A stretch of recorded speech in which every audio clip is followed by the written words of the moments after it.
हमारा नया स्टैंडर्ड है IS 40, इन्वेस्टमेंट प्रॉपर्टी। हमारे दो छोटे छोटे स्टैंडर्ड हो गए कंप्लीट, 20 और 36। अब हम 40 की तरफ जा रहे हैं। ये भी छोटा सा स्टैंडर्ड है, बहुत बड़ा स्टैंडर्ड नहीं है। फिर इसके बाद ऑब्वियसली टाइम की नज़ाकत को देखेंगे। इसमें एक और छोटा सा टॉपिक होने के चांसेस हैं ईद से पहले, छोटा सा जो इजीली 1-2 दिन के अंदर कवर हो जाए। अगर हो जाता है तो अच्छी बात है, नहीं होता तो फिर देखेंगे उस हिसाब से। टॉपिक का नाम है इन्वेस्टमेंट प्रॉपर्टी।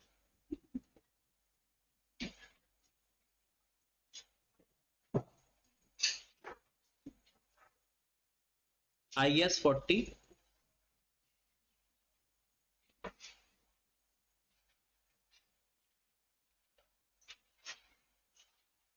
Investment property.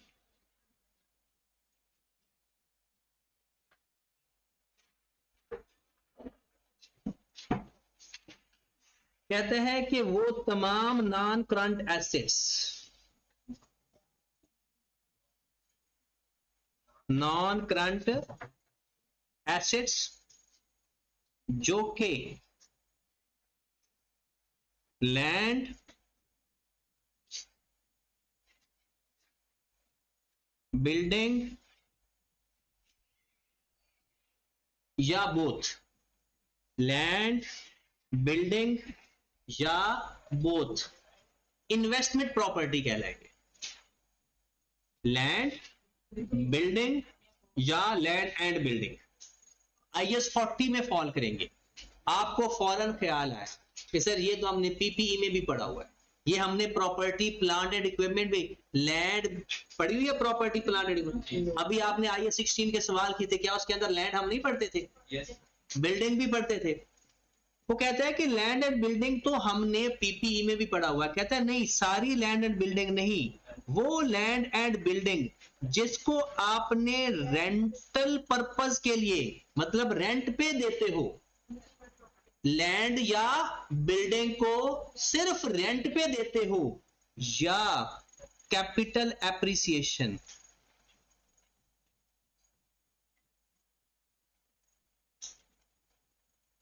वो लैंड एंड बिल्डिंग जिसको आपने रेंटल पर्पस के लिए या कैपिटल एप्रिसिएशन के लिए इस्तेमाल करते हो, वो land and building investment property.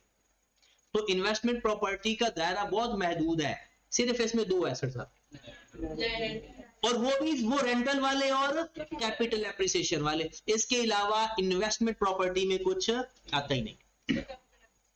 Capital appreciation का मतलब होता है, अपने बाबा जान से जाकर पूछ लेना, वो बता देगी। ठीक है, भला क्या ये जो अक्सर लोग प्लॉट खरीद के रख लेते हैं, अच्छा भाई कब दुख सुख में जब इसकी कीमत बढ़ेगी हम इसको बेच के इस्तेमाल कर लेंगे, उसे बोलते हैं कैपिटल एप्रिसिएशन, उसकी वैल्यू बढ़ जाना। अच्छा एक बात, कुछ लोग क्या करते हैं, लैंड एंड बिल्डिंग जो प्रॉपर्टी डीलर होते हैं, क्या वो भी ये काम कर रहे हैं?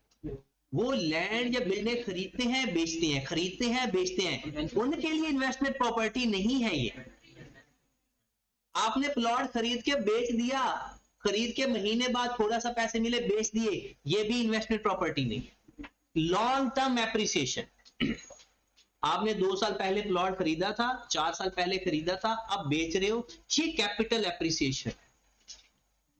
आपने बिल्डिंग खरीदी है, उसको रेंट पे देने के लिए या रेंट पे दी हुई है, वो आपकी इन्वेस्टमेंट प्रॉपर्टी। पेपर में एक दफा सवाल आ गया, एक कंपनी है वो जनरेटर रेंट पे देती है, जैसे ये शादी खुशी होती है या कोई फंक्शंस वगैरह होते हैं तो वहां पर जनरेटर लोग रेंट पे लेकर आते हैं ताकि लाइट वगैरह अगर जाए तो जनरेटर इस्तेमाल हो जाए। कहते हैं कंपनी है वो जनरेटर, उसका बिजनेस ही यही है, वो जनरेटर इस्तेमाल करने के लिए नहीं रखती। किस मकसद के लिए जनरेटर दे रही है? रेंटल पर्पस के लिए। तो उसने पूछा बताओ जनरेटर हमारी इन्वेस्टमेंट प्रॉपर्टी में आएगा या प्रॉपर्टी प्लांट एंड इक्विपमेंट में आएगा? खामोशी, एक मिनट निशा बताएगी किस में आएगा? वजह, ये तो रेंटल पर्पस है। तो रेंटल देखें यहां पर क्या लिखा हुआ है, रेंटल पर्पस हो तो इन्वेस्टमेंट प्रॉपर्टी होती है। तो आप कह रहे हैं पीपी में आएगा जनरेटर। हाँ जी, ये लैंड या बिल्डिंग इन्वेस्टमेंट प्रॉपर्टी का दायरा बहुत महदूद है। अगर लैंड और बिल्डिंग नहीं है, चाहे कोई चीज कैपिटल एप्रिसिएशन के लिए है चाहे रेंटल के लिए है, वो पीपीई में जाएगी। पीपी की डेफिनेशन के अंदर है तो सही, rental to other than land and building. Okay होगी बात। तो ये डेफिनेशन तो इन्वेस्टमेंट प्रॉपर्टी की पूरी हो गई। इन्वेस्टमेंट प्रॉपर्टी के अंदर लैंड एंड बिल्डिंग या दोनों फॉर कैपिटल एप्रिसिएशन या रेंटल टू अदर्स। अब IS 40 के अंदर पीपीई का नाम कुछ और लिखा हुआ है। IS 40 पीपीई को कहता है owner occupied property. Owner occupied property वो पीपीई को कहता है। वो प्रॉपर्टी प्लांट एंड इक्विपमेंट का नाम नहीं इस्तेमाल करता, वो क्या इस्तेमाल करता है, ऑनर ऑक्युपाइड प्रॉपर्टी। अब वो कहता है कि अगर लैंड एंड बिल्डिंग के अलावा कोई भी एसेट बिजनेस इस्तेमाल कर रहा है वो ऑनर ऑक्युपाइड प्रॉपर्टी है, चाहे वो प्रोडक्शन प्रोसेस में इस्तेमाल हो रहा हो,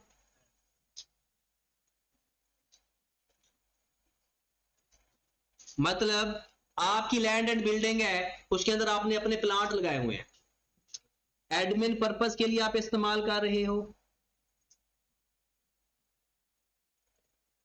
आपने अपनी बिल्डिंग के अंदर ऑफिस खोला हुआ है, प्रोडक्शन प्रोसेस में इस्तेमाल कर रहे हो, एडमिन पर्पस के लिए इस्तेमाल कर रहे हो, तो वो ऑनर ऑक्युपाइड प्रॉपर्टी कहलाएगी, इन्वेस्टमेंट प्रॉपर्टी नहीं कहलाएगी। स्टैंडर्ड पर्पस डिफाइन होगा, पर्पस से डिफाइन होगा। पर्पस क्या है, किसके लिए, किस मकसद के लिए इस्तेमाल हो रहा है, रेंटल पर्पस, कैपिटल एप्रिसिएशन और land and building. Investment property इस दायरे के अलावा जो कुछ भी है ऑनर ऑक्युपाइड प्रॉपर्टी। वो बिल्डिंग अपने बिजनेस के लिए यूज करता है वो भी पीपीई है, वो प्रॉपर्टी प्लांट एंड इक्विपमेंट। अब आगे देखें, अगर IS 2 की बात भी कर लेते हैं, है लैंड एंड बिल्डिंग लेकिन आप सेल परचेज के लिए इस्तेमाल करते हो। ये जो प्रॉपर्टी डीलर्स होते हैं वो क्या करते हैं, भला प्रॉपर्टी डीलर जमीनें खरीदते हैं, क्लाइंट ढूंढ के बेच देते हैं, उन्हें थोड़ा बहुत प्रॉफिट होता है वो उसी पे बेच देते हैं। वो कभी भी लॉन्ग टर्म एप्रिसिएशन की तरफ नहीं जाते कि एक दफा हम जमीनें खरीद के रख लें 5 साल बाद बेचेंगे, फिर बस वही इंतजार ही करेंगे 5 साल तक। वो क्या करते हैं, फाइल्स उठा लेते हैं, प्लॉट की वो बुकिंग करवा लेते हैं, फिर जैसे जैसे उन्हें क्लाइंट मिलता है वैसे वैसे बेच देते हैं। तो अगर आपके पास कोई लैंड एंड बिल्डिंग है और आप यूज करते हो in ordinary course of activity,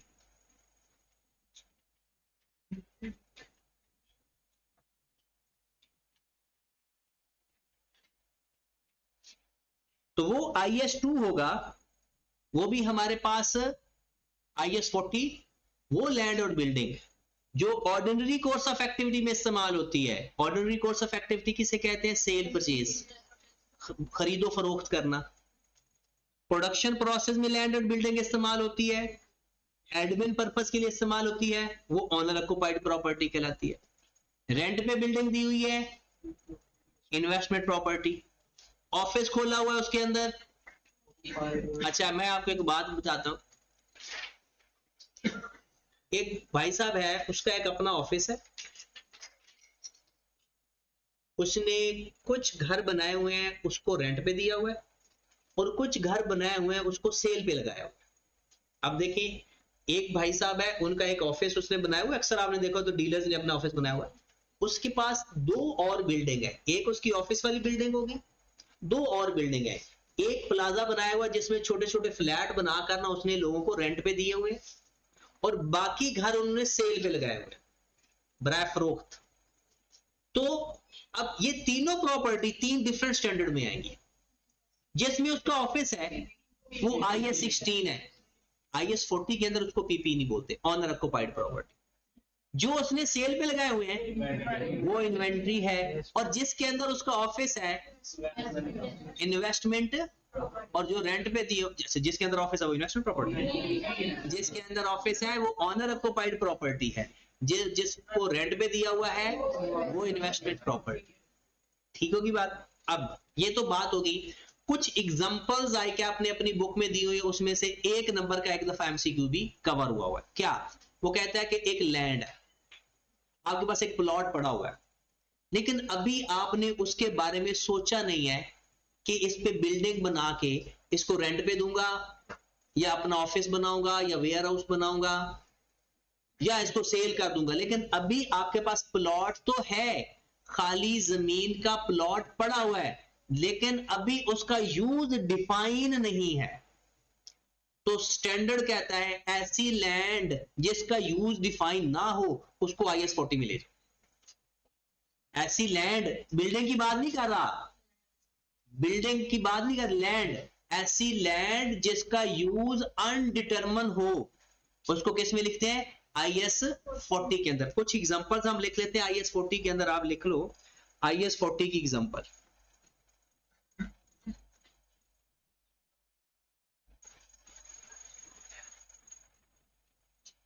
जी पहली example, land for capital appreciation, वो लैंड जिसको आपने कैपिटल एप्रिसिएशन के लिए खरीदा हुआ है वो भी आपकी इन्वेस्टमेंट प्रॉपर्टी है। Number 2, land whose use is undetermined, मतलब जिस दिन आप फाइनेंशियल पोजीशन बना रहे हो उसका यूज अनडिटरमिन है, वो भी आपकी इन्वेस्टमेंट प्रॉपर्टी है। नंबर, अनडिटरमिन यूज का मतलब होता है कि अभी डिफाइन नहीं है यूज, आपने रेंट पे देना है, ऑफिस बनाना है, या सेल पे लगाना है, कुछ भी नहीं पता लैंड का, तो वो भी IS 40 है। और मैं ये IS 40 की एग्जांपल लिखवा रहा हूं। फिर उसके बाद building at operating lease,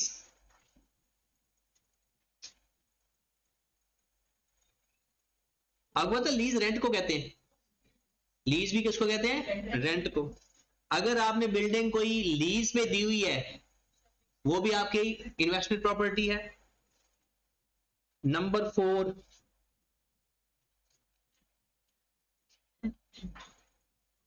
building is vacated for rental या ऑपरेटिंग लीज, आपकी बिल्डिंग खाली पड़ी है लेकिन आप टेनेंट ढूंढ रहे हो, बिल्डिंग खाली पड़ी है, रेंट पे नहीं है, खाली पड़ी हुई है, लेकिन वो किस मकसद के लिए खाली पड़ी हुई है, उसके अंदर ऑफिस शिफ्ट करना है या टेनेंट ढूंढ रहे हो। अगर ऑफिस शिफ्ट करना है तो ये चला जाएगा IS 16 के अंदर, और अगर आपने रेंटल पर्पस के लिए इस्तेमाल करनी है तो IS 40। नंबर 5, बिल्डिंग डेवलप्ड या कंस्ट्रक्टेड फॉर ऑपरेटिंग लीज,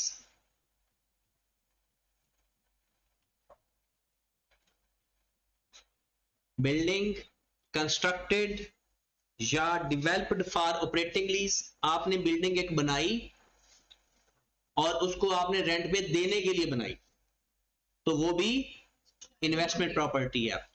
अच्छा, ये जो लास्ट सेंटेंस है ये अंडर कंस्ट्रक्शन बिल्डिंग की बात हो रही है या जो जिसकी कंस्ट्रक्शन कंप्लीट हो चुकी है, डेवलप्ड या कंस्ट्रक्टेड, ये बात ख्याल रखना है।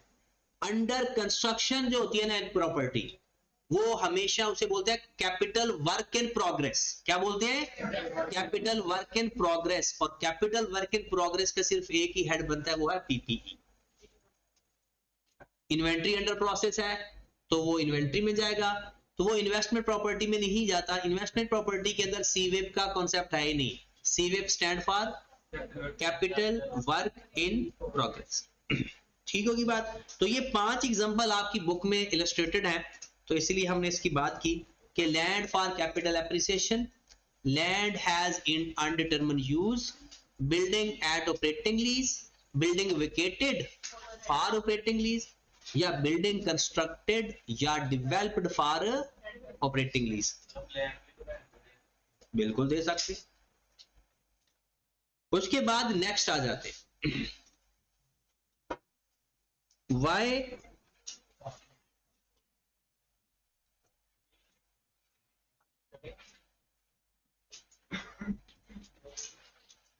इन्वेस्टमेंट प्रॉपर्टी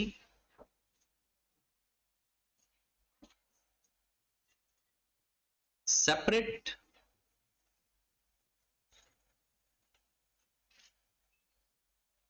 फ्रॉम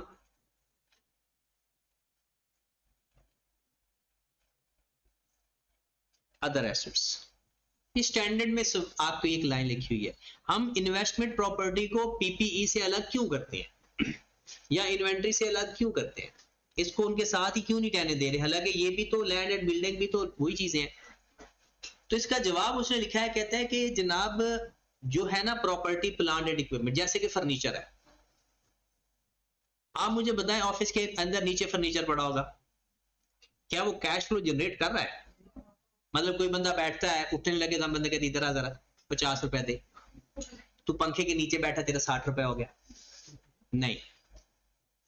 लेकिन बिल्डिंग आप रेंट पे देते हो तो वो डायरेक्टली कैश फ्लो जनरेट हो रहा है। जो पीपी के अंदर एसेट्स आते हैं ना, जैसे बिल्डिंग है, जैसे ये कॉलेज की एक बिल्डिंग है, आप पैसे दे रहे हो फीस के, बिल्डिंग के इस्तेमाल करने के पैसे नहीं दे रहे हो। फर्नीचर इस्तेमाल हो रहा है लेकिन फर्नीचर इस्तेमाल करने के पैसे नहीं दे रहे हो। तनवीर साहब ने कभी भी ये नहीं कहा होगा कि आप चेयर पे इतनी देर के लिए बैठोगे, इतने पैसे चेयर के, इतने पैसे एसी के, इतने पैसे लाइटों के, इतने पैसे आपके फर्श पे चलने के, कभी भी ये फीस ऐड नहीं की। लेकिन जिस चीज की फीस चार्ज की जा रही है, अगर ये लैंड बिल्डिंग चेयर्स ना हो, तो जिस मकसद के लिए कॉलेज बना है, मतलब ये सर्विसेज देने के लिए, लेक्चर डिलीवर करने के लिए, तो वो तो लेक्चर डिलीवर ही नहीं होगा फिर। तो बाकी सारे नॉन करंट एसेट मिलके एक कैश फ्लो जनरेट करें इनडायरेक्टली। पीपी के अंदर क्या होता है, वो डायरेक्टली कैश फ्लो जनरेट नहीं करते और ना ही इंडिपेंडेंटली करते।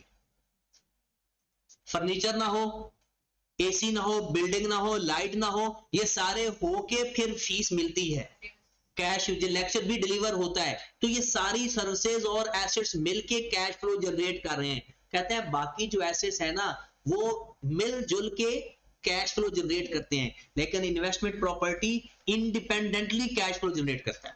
आपने बिल्डिंग रेंट पे दी, पैसे आने शुरू हो गए, डायरेक्ट बिल्डिंग के यूज से पैसे आ रहे हैं। इस बिल्डिंग के यूज से डायरेक्ट पैसे नहीं आ रहे, आप बिल्डिंग का रेंट कभी नहीं पे कर रहे होते। तो इसलिए वो कहते हैं क्योंकि बाकी एसेट्स मिलके कैश फ्लो जनरेट करते हैं और जो इन्वेस्टमेंट प्रॉपर्टी है वो इंडिपेंडेंटली कैश फ्लो जनरेट करता है, इसलिए इसको बाकी एसेट से सेपरेट रखा गया। समझ आई या गई? चलो, अगर नहीं भी आई तो मैं आपको बुक से रीड करवा देता हूं ये लाइन, ताकि आपको समझ लग जाए। Why separate classification is necessary? IS 40 के पैरा 7 के अंदर ये बात बताई हुई है। क्या बताई हुई है? Investment property is held to earn rental या कैपिटल एप्रिसिएशन या बोथ। ये तो उसका पर्पस बता दिया।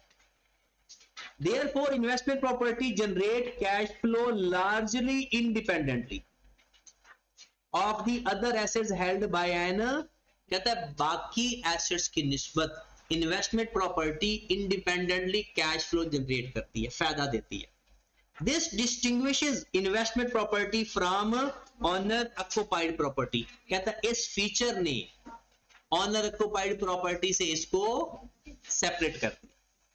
आगे फर्दर उसने एक्सप्लेनेशन लिखी हुई है, कहता है द प्रोडक्शन या सप्लाई ऑफ गुड्स और services generate cash flow that are attributable not only to property but also other assets used in the production supply। सब कुछ बाकी एसेट, कहते हैं सपोज दैट, चलो ये तो सर्विसेज, ये बात आपको समझ भी लग गई। एक भाई साहब है, वो ये पेन बनाकर बेचते हैं, तो उनको कैश फ्लो इस पेन को बेचने से जनरेट हो रहा है। अब जिस जगह ये पेन बना रहे होंगे वहां एक फैक्ट्री की बिल्डिंग होगी, वहां मशीनें भी होंगी, वहां कोई टाइप ऑफ फर्नीचर भी होगा, वहां पर कुछ व्हीकल भी हो सकते हैं, लेकिन वो चारों चीजें मिलके ये चीज बनाकर डिलीवर कर रही हैं, तो कैश फ्लो तो यहां से जनरेट हो रहा है, लेकिन इसके लिए बाकी सारे एट्रीब्यूट या एसोसिएट होकर कैश फ्लो जनरेट कर रहे हैं। तो यही बात लिखी हुई है, कहता है जो बाकी एसेट्स होते हैं वो मिलकर कैश फ्लो जनरेट करते हैं, और जो जो इन्वेस्टमेंट प्रॉपर्टी है वो largely independently cash flow generate करते हैं। ठीक होगी बात। उसके बाद वो कहता है, नेक्स्ट आ जाते हैं,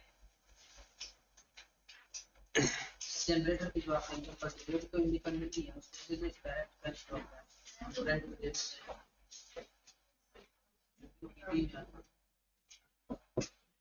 पीपी की डेफिनेशन के अंदर एक है रेंटल टू अदर, उसकी डेफिनेशन भी है, लेकिन इन्वेस्टमेंट प्रॉपर्टी की डेफिनेशन के अंदर क्या है, लैंड एंड बिल्डिंग। आप देखिए सादा सी बात है, वैसे तो जो कुछ आपका है वो आपकी प्रॉपर्टी है, जो कुछ आपका है वो आपकी प्रॉपर्टी है, लेकिन जब भी हम प्रॉपर्टी की बात करते हैं तो लैंड एंड बिल्डिंग दिमाग में आता है, इसके अलावा कोई एसेट नहीं आता। तो बाकी तमाम एसेट्स पीपी के अंदर आते हैं, इन्वेस्टमेंट प्रॉपर्टी के अंदर सिर्फ दो ही एसेट आते, लैंड एंड बिल्डिंग। अगर स्टैंडर्ड लिख देता जनरेटर को तो मैं आपको जनरेटर भी लिखवा देता। ठीक है, अच्छा आगे चलते हैं। अब आ जाते हैं कि दो बातें करने लगा हूं और दोनों इंपॉर्टेंट हैं। कहता है कि अगर आपके पास एक बड़ा प्लाजा है या डिफरेंट फ्लैट्स हैं, आपको ये बातें इसलिए भी थोड़ी कम समय लगती है कि हम थोड़े से गरीब लोग हैं, ज्यादा गरीब लोग, थोड़े से तो नहीं, ज्यादा गरीब लोगों होने से मुराद ये है कि हमारे पास जो अपना घर है वो भी बड़ी एक नेमत है, और कुछ हमारे पास घर है ही नहीं। ये उन लोगों की बात हो रही है जिनके प्लाजे होते हैं। प्लाजे से मुराद है कि एक प्लाजे के अंदर तकरीबन पता नहीं कितने फ्लैट्स होते हैं, उसके अंदर कितने, यानी जैसे बहुत सारे प्लाजे होते हैं, नीचे उन्होंने शॉपिंग मॉल बनाया होता है, ऊपर उन्होंने रिहायश की जगह भी बनाई होती है, किसी जगह रेस्टोरेंट बनाया होता है, ऊपर फ्लैट्स रहने के लिए बनाए होते हैं, ये उनकी बात हो रही है। वो कहता है कि एक भाई साहब है, ये उनके दो प्लाजे हैं, तीन प्लाजे हैं, या अभी सिर्फ एक प्लाजा ले लेते हैं, हम भी छोटे अमीर की बात करते हैं। उसके प्लाजे हैं और उस प्लाजे के अंदर तकरीबन कोई 60-70 रूम्स हैं या फ्लैट्स बने हुए हैं। अब ये नॉर्मल है, पहले तो मैं भी इन चीजों को सीरियस नहीं लेता था, लेकिन जब मैंने विजिट किए कुछ जगहों पे तो ऐसा होता है, छोटे छोटे फ्लैट्स बनाकर ना लोगों ने रेंट पे दिए होते हैं। इवन कि ये जो साथ शादी हाल है, इस शादी हाल के ऊपर, और ये क्योंकि इसको एक ये गली लग रही है, एक पिछली गली भी इसको ही लग रही है, तो इसके दरमियान ये सारा ये शादी हाल है। अब इन्होंने क्या किया हुआ है, एक तो इन्होंने हॉस्टल बनाया हुआ है, एक इन्होंने छोटे छोटे ऑफिस भी बनाए हुए हैं। ये ऊपर सारा ये शादी हाल तो नीचे वाला हिस्सा है ना, बस ऊपर इन्होंने कुछ ऑफिस भी बनाए हुए हैं।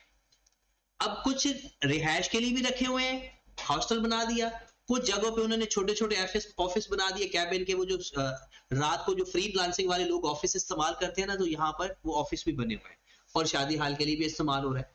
तो इसका मतलब है ये building, land and building different purpose के लिए इस्तेमाल हो रही।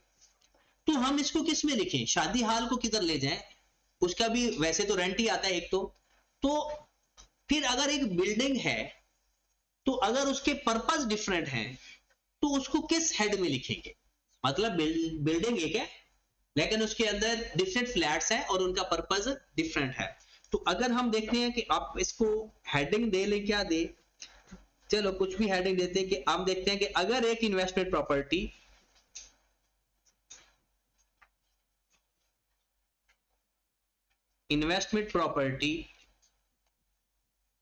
उसका डिफरेंट पर्पस के लिए यूज हो रही है, उसके यूज डिफरेंट है,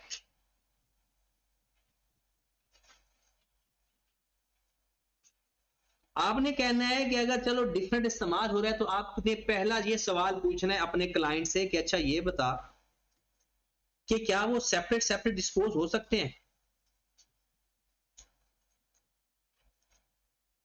सेपरेटली डिस्पोज या नॉट सेपरेटली डिस्पोज्ड। सवाल क्या पूछना है कि ठीक है हम आपको बता देते हैं कि ये इन्वेस्टमेंट प्रॉपर्टी है या इन्वेस्टमेंट प्रॉपर्टी नहीं है, आप बताओ कि जो आपके पास, जैसे अभी मैंने इसकी बात की कि कुछ पोर्शन हॉस्टल के लिए है, कुछ पोर्शन के अंदर ऑफिस बने हुए हैं और एक शादी हाल भी बना हुआ है। क्या ये तीनों पोर्शन कोई बंदा इनमें से कोई एक खरीदना चाहे तो क्या खरीद सकता है या उसको सारी बिल्डिंग इकट्ठी खरीदनी पड़ेगी? अगर वो कहता है कि भाई जो उसके अंदर बिल्डिंग है, फ्लैट्स हैं या जो कुछ है वो अलग अलग सेल आउट हो सकता है, तो आप फिर जो जिस मकसद के लिए इस्तेमाल हो रहा है ना उसी स्टैंडर्ड में चला जाएगा। जो रेंट पे दिए हुए हैं वो इन्वेस्टमेंट प्रॉपर्टी में लिखेंगे, जो अपने इस्तेमाल में है या अदर देन रेंटल पर्पस है वो ऑनर ऑक्युपाइड प्रॉपर्टी में आ गया। तो अगर सेपरेटली डिस्पोज नहीं हो सकते तब क्या करेंगे? अगर तो सेपरेटली डिस्पोज हो सकते हैं तो फिर रिकॉग्नाइज भी सेपरेटली होंगे, रिकॉग्नाइज्ड सेपरेटली।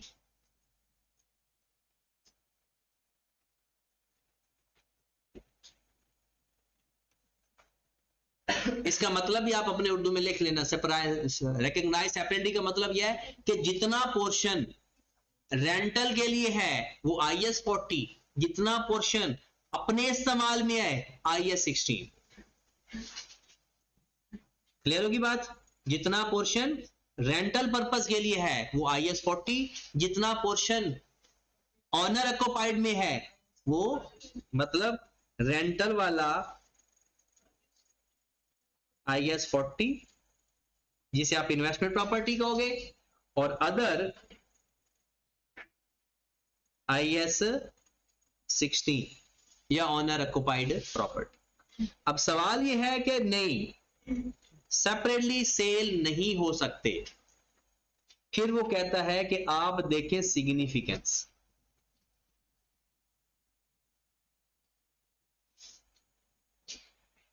अब सिग्निफिकेंस का मतलब क्या है? आप देखिए कि अच्छा सपोज 60 रूम्स हैं, आपने उसमें से 55 रूम्स किराए पे दिए हुए हैं, 5 रूम्स रखे हुए अपना ऑफिस बना लिया, कोई मेहमान वगैरह आ जाते हैं आप उन्हें घर नहीं लेकर जा सकते, आप कहते हो चलो इधर ही बिठा देते हैं।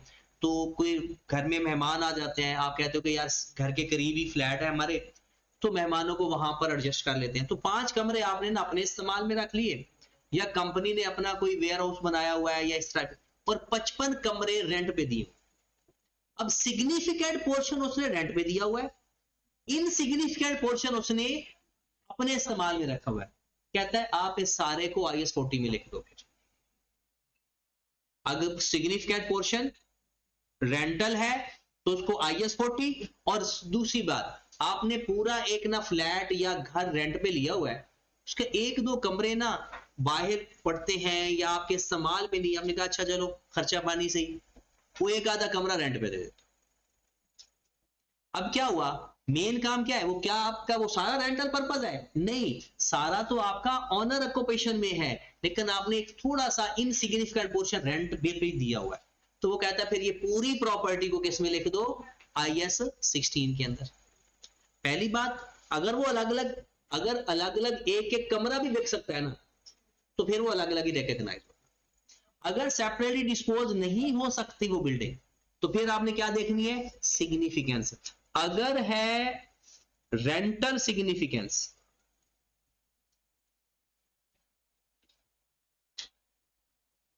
तो IS 40,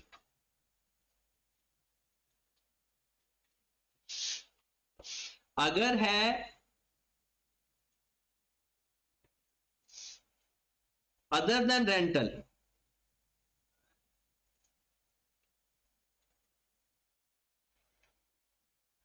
तो फिर होगा IS 16। वैसे वो IS 16 नहीं बोलता, मैं बार बार कह रहा हूं, वो बोलता है ऑनर ऑक्युपाइड प्रॉपर्टी। वो लिखते हुए इतना टाइम लग जाता है इसलिए मैं IS 16 लिखता हूं।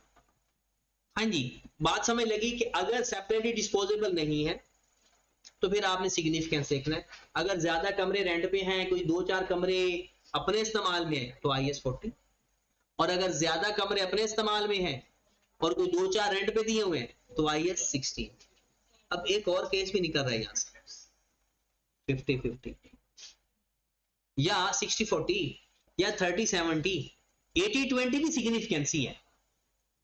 अगर सपोज दैट मैं कहता हूं 40 कमरे हैं, 10 रेंट पे दिए हुए हैं, ये 10 कोई छोटी सी बात है, ये भी अच्छी खासी एक सिग्निफिकेंस बन है।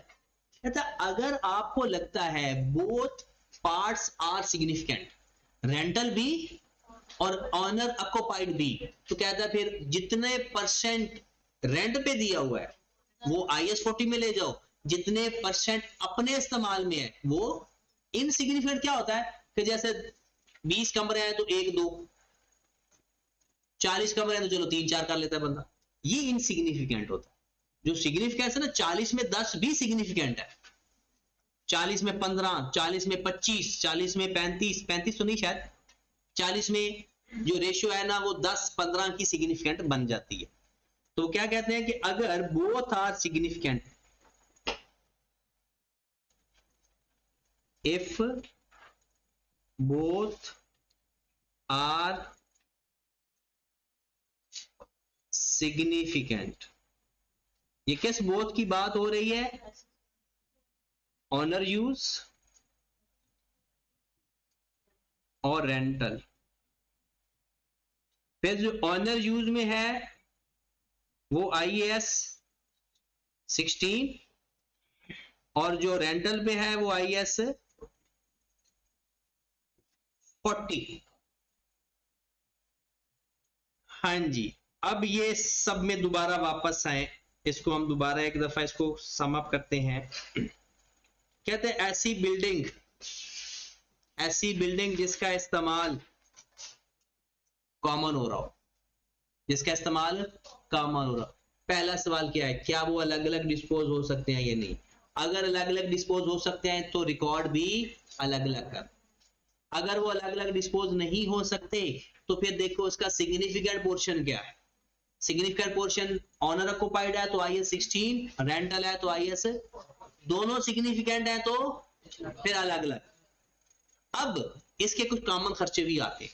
बिल्डिंग तो एक है, उसका आपने गार्ड रखा हुआ है, अब गार्ड ये तो नहीं होगा कि रेंटल वाले को आपने नहीं छोड़ देना है और दूसरे को बचाना है। मतलब कुछ ऐसे खर्चे जो पूरी प्रॉपर्टी के कॉमन एक्सपेंसेस होंगे। अगर तो वो किसी एक स्टैंडर्ड में आते हैं फिर उसी स्टैंडर्ड में एक्सपेंस चार्ज हो जाएंगे। अगर वो अलग अलग स्टैंडर्ड हैं तो फिर अपोर्शन होंगे। अपोर्शन का पता है ना कि जितना हिस्सा रेंटल है वो रेंटल में एक्सपेंस चार्ज हो जाएंगे और जितना हिस्सा ऑनर ऑक्युपाइड में है वो वहां पर एक्सपेंस चार्ज हो जाएंगे। तो इसके कॉमन एक्सपेंस की भी बात कर लेते हैं।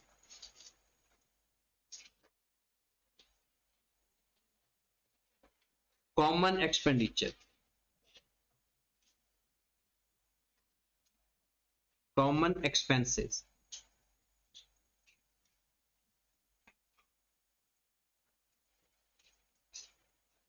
कहते हैं कॉमन एक्सपेंसेस में सबसे पहली बात, बल्कि एक ही बात है इसके अंदर, कहते हैं इफ बिल्डिंग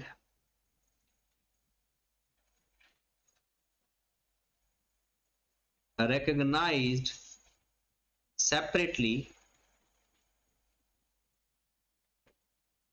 then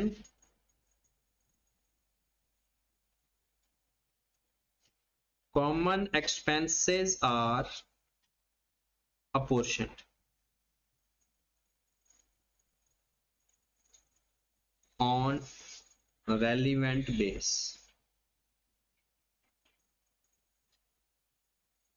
फिर जितने भी एक्सपेंसेस आएंगे फिर हम देखेंगे जितने परसेंट रेंटल पे आया तो वो रेंटल वाली साइड पे एक्सपेंस चले जाएंगे और जितने परसेंट ऑनर ऑक्युपाइड है वो ऑनर ऑक्युपाइड में चले जाएंगे।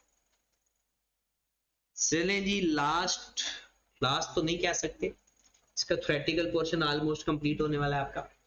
जाएंगे तो एक हेड में कैसे जाएंगे? हाँ तो लेकिन मसला भला क्या होता है, आपने IS 40 के अलग डिस्क्लोजर लिखने हैं, IS 16 के अलग डिस्क्लोजर लिखने हैं।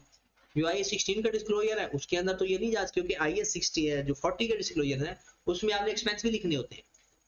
अभी जब IS 40 का डिस्क्लोजर पढ़ेंगे ना उसमें एक्सपेंस भी बताने होते हैं कि रेंट हासिल करने के लिए खर्चा कितना हुआ। तो वो डिस्क्लोज करने होते हैं, तो फिर इकट्ठे तो नहीं लिखेंगे ना। SOPL में लिखना उसमें इकट्ठे लिखना। एसओपीएल में तो इकट्ठे लिख दो, अलग लिख लो, एक ही बात है। अच्छा आगे आ जाते हैं building with services. Relevant base से मुराद है कि आप नंबर ऑफ रूम्स के हिसाब से देख लेते हो, कोई परसेंटेज गिवन है तो परसेंटेज के हिसाब से, जैसे जो बेस्ट रेलिवेंट बेस होगी वही ले लें। रेंट बेस, रेंट को भी बेस बना, रेंट तो नहीं बना सकते ना, क्योंकि एक बिल्डिंग में एक पे रेंट आ रहा है दूसरे पे रेंट नहीं। बिल्डिंग विद सर्विसेज,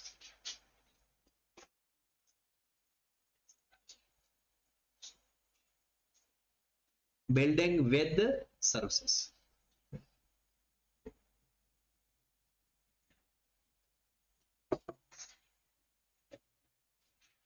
अच्छा इसमें आपने एक बिल्डिंग रेंट पे दे दी,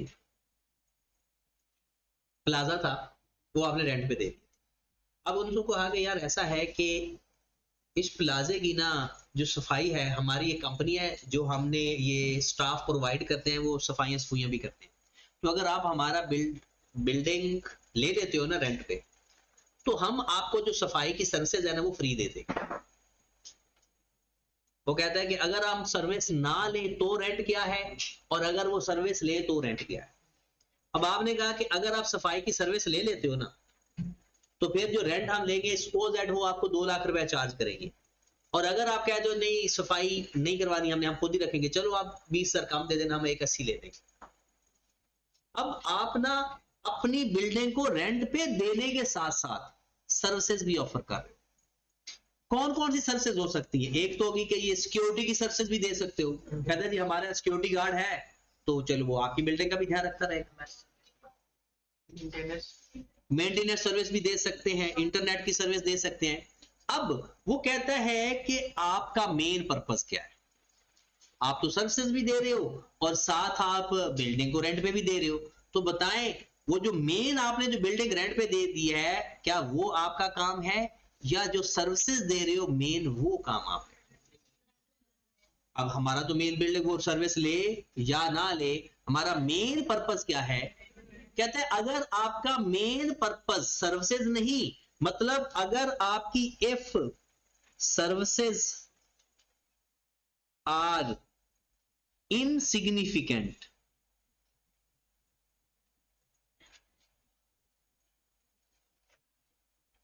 तब ये इन्वेस्टमेंट प्रॉपर्टी कहलाएगी, तब ये इन्वेस्टमेंट प्रॉपर्टी कहलाएगी।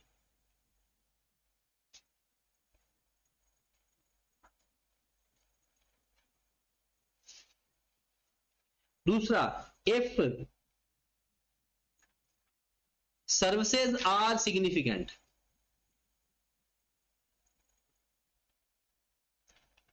फिर नॉट इन्वेस्टमेंट प्रॉपर्टी।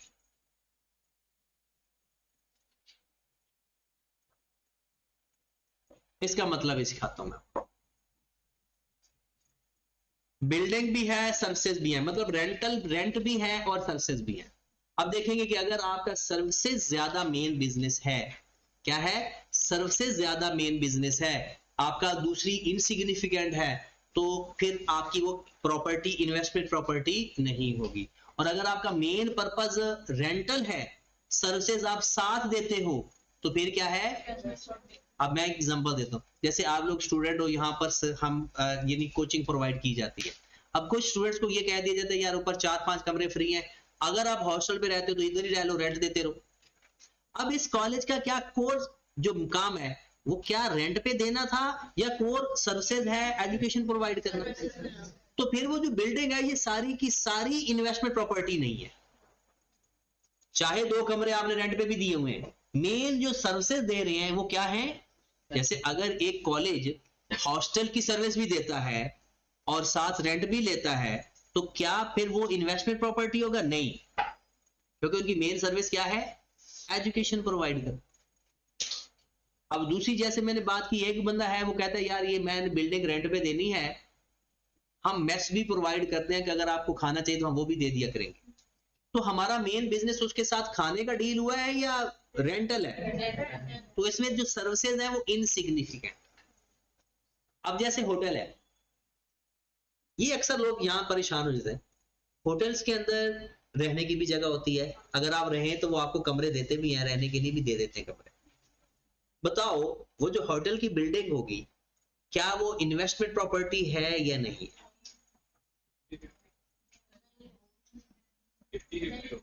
बताएं, होटल में जो आप रहोगे जाके उसका वो हमसे रेंट भी चार्ज करते हैं, क्या वो इन्वेस्टमेंट प्रॉपर्टी है या नहीं?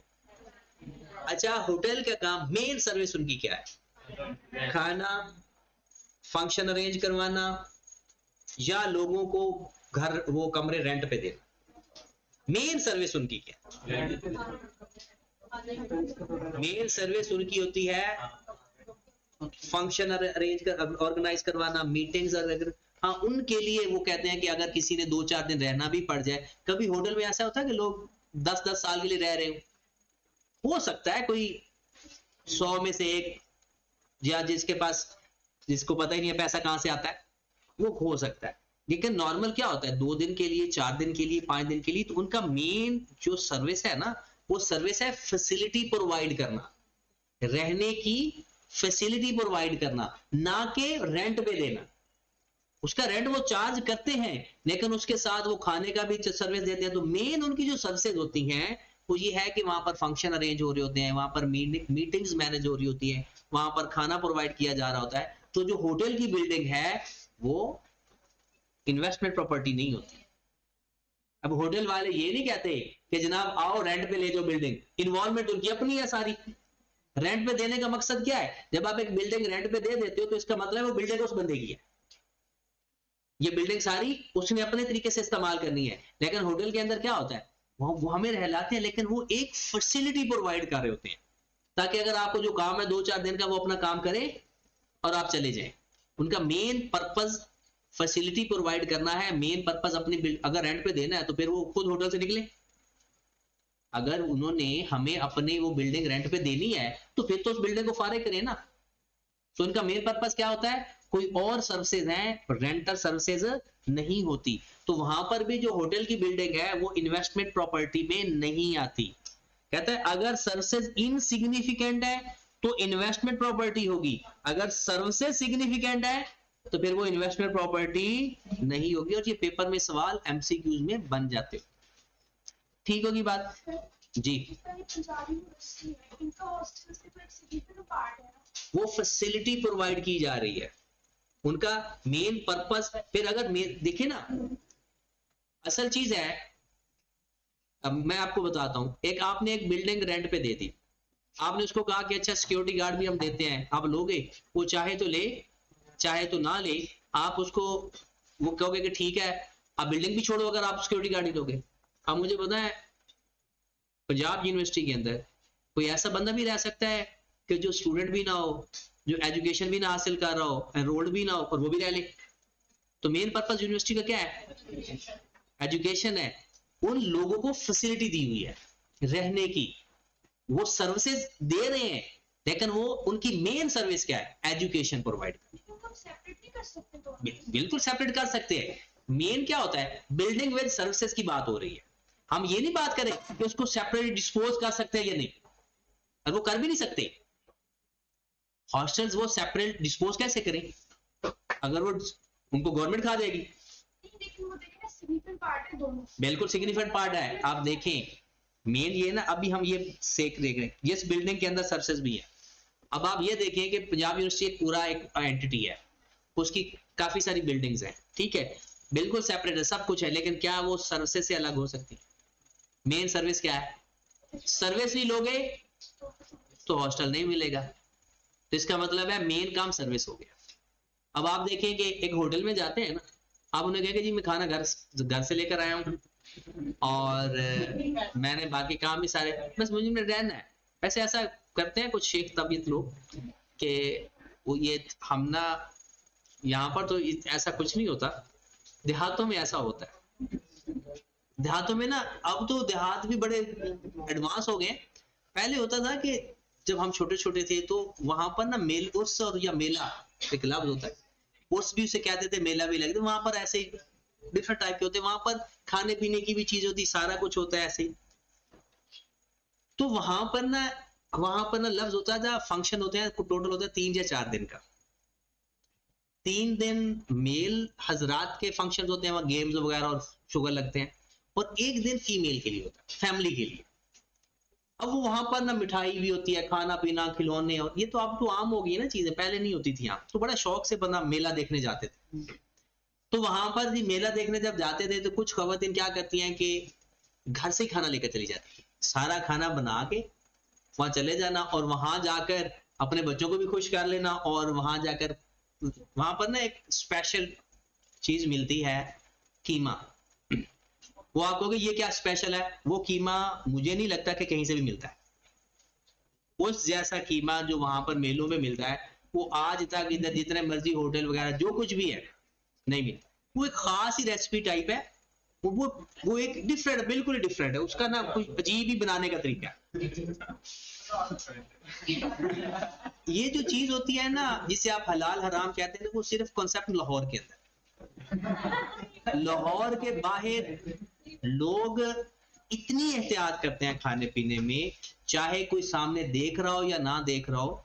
वो बहुत, यानी हलाल हराम का कॉन्सेप्ट ना वो लोग इतना सीरियस लेते हैं कि शायद अल्लाह हमें पता नहीं बख्शेगा नहीं बख्शेगा अगर हमसे कोई कुताही होगी।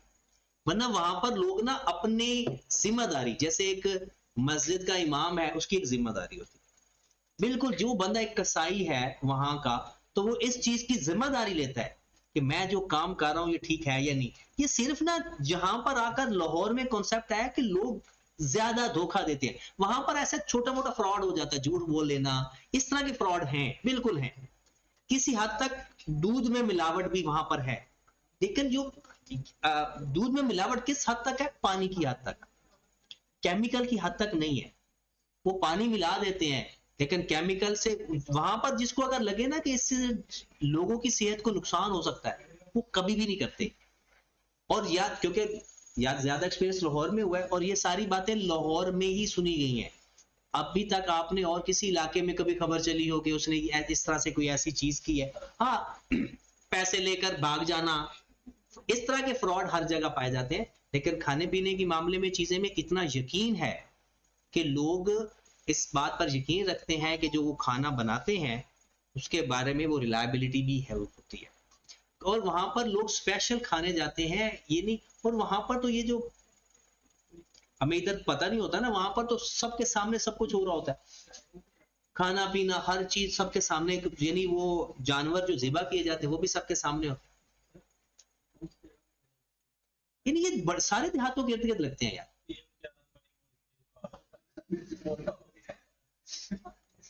तो ये ना वहां पर, हमारे यहाँ तो 3-4, वहां पर ना जैसे ये मिजाज नहीं होते, और जैसे ये यहाँ पर भी दाता दरबार का भी मेला लगता है, और जिसे हम कहते हैं वैसे ही है वहां पर भी। लेकिन अब वो चीज खत्म हो गई है जो पहले हुआ करती, क्योंकि अब लोग इतने एडवांस हो गए हैं कि अब देहातों के अंदर भी ये सारी चीजें अवेलेबल हो गई हैं। लोगों ने इतनी बड़ी बड़ी दुकानें बना ली हैं, मिठाइयाँ हर जगह अवेलेबल है। पहले पूरे देहातों में, जैसे अगर मैं अपने गाँव की बात करूं, तो एक ही मिठाई की दुकान हुआ करती थी बस, वो भी बहुत रेयर केसेस में लोग मिठाई खाते हैं। वहां पर बेचारे इतने गरीब हैं, मैं तो मुझे गरीब तो नहीं कहता, बल्कि ज्यादा खुशहाल है यहाँ से। खुशहाली तो यही है ना, वो जो खाना पीना है ना उनका फिक्स है, एक टाइप का, रोटी खानी है, दूध पीना है, लस्सी है, मक्खन है, या अपनी सब्जियां है। इसके अलावा ये मिठाई खाना, ये जो इस्तेमाल होता है ना, फास्ट फूड तो कॉन्सेप्ट ही नहीं है। वहां के इलाकों में अभी तक फास्ट फूड का बिजनेस नहीं चल रहा, बन ही नहीं पा रहा, यानी वो चल ही नहीं पा रहा। लोग करते हैं यहाँ से, जो लाहौर से थोड़ा सा आइडिया लेके जाते हैं तो वहां ये ट्राई करते हैं, फ्लॉप हो जाता है। इतनी बड़ी बड़ी इन्वेस्टमेंट की है, फ्लॉप हुई। इवन की होटल्स के अंदर इतनी बड़ी उन्होंने इन्वेस्टमेंट की हुई है, सारी की सारी फ्लॉप। कोई रेस्टोरेंट नहीं चल रहा वहां, क्योंकि लोग घर से खाना खाने के आदी हैं। अब जब हम घर जाते थे तो मेरी वालदा कहती थी ना कि हम बाहर से कोई स्पेशल मंगवा के दें, तो हम क्या कहते हैं, नहीं, बाहर से तो थके बड़े हैं खा खा के, हमें घर का खाना खिलाए। तो लोग घर का खाना प्रेफर करते हैं। तो इसलिए वहां पर ये होता है कि साल के अंदर ना 2-3 मेले लगते हैं इर्द गिर्द। जैसे हमारे अगर इलाके में देखा जाए तो 3 दरबार हैं, और तीनों के ऊपर मेला लगता है हर साल एक दफा। तो वो हमें एक बार ही जाने की इजाजत होती थी जो हमारे सबसे ज्यादा करीब है, तो उसमें यही सारे फंक्शन होते हैं, लेकिन वो जो उसमें सबसे चीज एक डिफरेंट मैंने देखी है जो अभी तक कहीं नहीं मिली, वो कीमा है। और वो बंदा जितना मर्जी खा ले दिल भी नहीं भरता। नहीं होती है, कुछ दरबारों पे होता है, कुछ दरबारों पे दरबार होते हैं, लेकिन जो हमारे यहाँ ना वहां पर ना गेम्स होती हैं, कबड्डी टाइप चीजें, ये गेम्स होती हैं। अच्छा जरा ये इसको खत्म कर ले, थोड़ा सा रह गया। अच्छा ये सर्सेस तक तो हमारे पास हो गया। अब अगर इसको हम देखें कि जो हमने पढ़ लिया है, जो आपने घर से पढ़ के आना है, होटल के अलावा कोई ऐसी जगह है जहाँ पे सर्विसेज में ये कॉलेज, अगर यहाँ हॉस्टल होता तो मेन सर्विस हॉस्टल नहीं थी, मेन सर्विस क्या था, एजुकेशन। हॉस्पिटल के अंदर भी लोगों को कमरे मिल जाते हैं प्राइवेट, वहां पर लोग मरीज रहते हैं, लेकिन क्या उनका काम क्या है, वो कहते हैं मैं मरीज नहीं हूं, मुझे एक कमरा दे दो एसी वाला, मैं वैसे रहना चाहता हूँ, मुझे गर्मी बहुत लगती है। जी नहीं, 2-3 दिन के लिए तो नहीं होता, लेकिन वो भी इन्वेस्टमेंट प्रॉपर्टी में नहीं आता। अच्छा ये जनाब 130 पेज है, ये करना है आपने कंप्लीट। कौन सा 130? 131